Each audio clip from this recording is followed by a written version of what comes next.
Mechanical units with planetary gears and a valve body part that operates the device are found in the automatic transmission of a vehicle.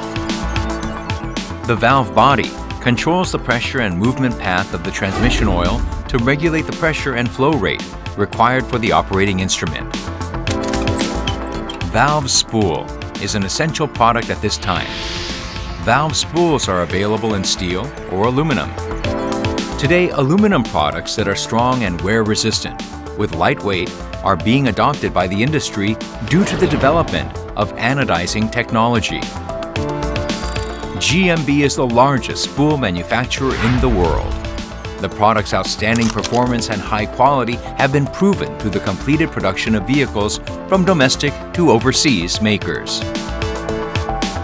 The pinion shaft is assembled inside the pinion gear within the planetary gear.